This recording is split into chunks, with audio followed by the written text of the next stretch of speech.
بسم اللہ الرحمن الرحیم الصلاۃ والسلام علیک یا رسول اللہ وعلی آلک و اصحابک یا حبیب اللہ۔ لاکھوں کروڑوں درود محمد اور آل محمد پر کہ جن کے صدقے اور وسیلے سے اللہ پاک نے ہم پر اپنی بے پناہ عنایات جاری رکھی ہوئی ہیں۔ معزز سامعین کرام، السلام علیکم۔ ہمارے گروپ کی ایک خاتون ممبر اپنا مشاہدہ بیان کرتی ہیں کہ یہ ان دنوں کی بات ہے جب میں کالج میں پڑھتی تھی۔ میری عادت میں شامل تھا کہ روزانہ رات کو درود ابراہیمی 100 مرتبہ یا اس سے کچھ زیادہ مرتبہ پڑھ کر پھر سوتی تھی۔ یہ میری روزانہ کی عادت تھی۔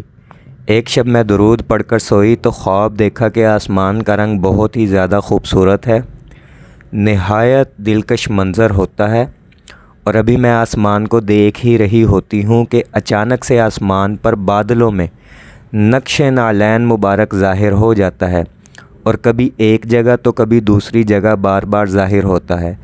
میں اس نقش مبارک کو دیکھتی رہتی ہوں جس سے مجھے بہت سکون ملتا ہے، اور اسی دیکھنے میں میری آنکھ کھل جاتی ہے۔ آنکھ کھلتی ہے تو میں اللہ کا شکر ادا کرتی ہوں کہ اس نے درود ابراہیمی کی برکت سے مجھے نقش نعلین شریفین کی زیارت کروا دی۔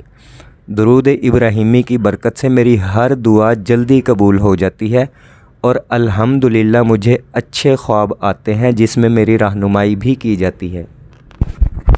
میرے عزیزو، درود ابراہیمی کی ایک مکمل سیریز ہے جو کہ ہم نے اپنے رسالہ ماہنامہ درود شریف کے مشاہدات دسمبر 2022 میں شروع کی ہے۔ یعنی یہ رسالہ درود ابراہیمی کے موضوع پر اور اس کے مشاہدات کے موضوع پر تھا۔ یہ تمام تر مشاہدات اسی رسالے سے دیکھ کر آپ تک پہنچائے جا رہے ہیں۔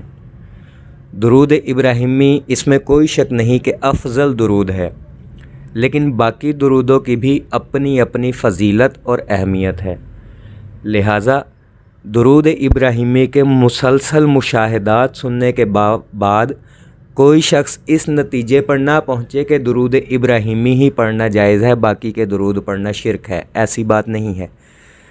ہماری کوشش ہوتی ہے کہ ہر اس درود کا مشاہدہ بیان کیا جائے جو تواتر کے ساتھ لوگوں کے ورد میں شامل ہو۔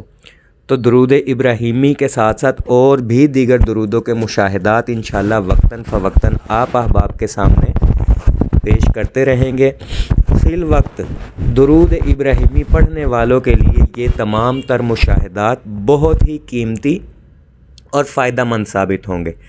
آپ احباب سے گزارش ہے کہ اللہ تعالیٰ سے خصوصی طور پہ دعا کریں کہ اللہ تعالیٰ یہ کام ہم سے خالص محبت کی نیت سے لے لے، دنیاوی غرض اس میں سے ختم کر دے، دنیاوی لالچ اس میں سے ختم کر دے۔